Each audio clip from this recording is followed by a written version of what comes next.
नमस्कार दोस्तों, स्वागत है आपका एम स्टोरीज में। मेरा नाम रमन है। मैं छत्तीसगढ़ का रहने वाला हूँ और मेरी उम्र 22 साल है। मेरा दोस्त अंकित और मेरा घर आसपास ही था। हम दोनों साथ में ही पढ़ते थे।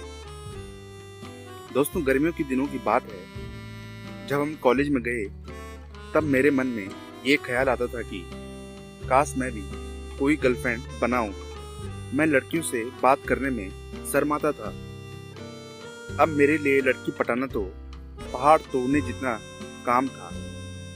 मेरे दोस्त की बहन की उम्र 45 वर्ष थी। वो बहुत गोरी और गठीले शरीर वाली थी और तलाकशुदा थी। उसके पति से उसका तलाक 6 साल पहले हो गया था। स्कूल टाइम पे मेरे दिमाग में उनके लिए कोई गलत ख्याल नहीं रहता था, लेकिन जब थोड़ा बड़ा हुआ तो उनके बारे में मन ही मन में सोचता रहता था। मैं रात को अपने घर की छत पे सोता था तो वहीं बगल में दोस्त की बहन भी अपने छत पे सोया करती थी। अंकित और उसकी माँ रिश्तेदारों के यहाँ गए थे।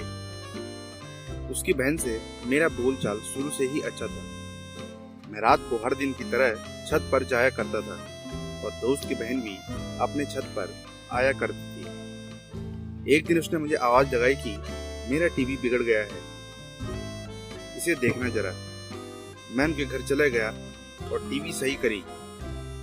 फिर हमने खूब देर तक बातें की और फिर मैं छत पे आकर सो गया। यही बातों का सिलसिला रोज चलने लग गया। सोने से पहले हम छत पर बातें किया करते थे। अब 3-4 दिन बाद वो छत पर नहीं आई तो मैं अपने फोन पर गंदी पिक्चर देखने लग गया। तभी अचानक से वो आई और उसने गंदी पिक्चर देखते हुए मुझे पकड़ लिया। मैं शर्म से लाल हो गया। उसने मुझे अपने पास बुलाया, पर हम हमेशा की तरह नॉर्मल बात ही कर रहे थे। लेकिन बाद में उसने पूछा कि तुम डेली ये सब करते हो? मैंने कहा नहीं, कभी कभी करता हूँ। वो हंसने लग गई। अगले दिन वो मुझसे रोमांटिक बातें करने लगी। मैं भी मन ही मन सोच रहा था कि यही मिल जाए तो मजा आ जाएगा। अब 2 दिन तक ऐसी ही रोमांटिक बातें चली। एक रात उसने मुझे अपने घर पर फिर से टीवी सही करने के बहाने से बुलाया और उस दिन वो कुछ ज्यादा ही रोमांटिक मूड में थी। उसने मुझे अपने पास में लेटा दिया और फिर वो हॉट बातें करने लगी। अब मैंने भी अपना हाथ उसके पेट पर रख दिया और उसने सीधे किस करना शुरू कर दिया।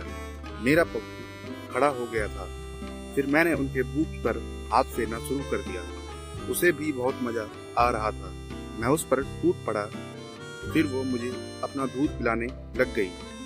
उसने मेरा पप्पू पकड़ लिया और सिसके लेने लगी। फिर उसने मेरा सर अपनी चिड़िया पे रख दिया और कहा कि इसे चाटो। मैं भी चाटने लगा।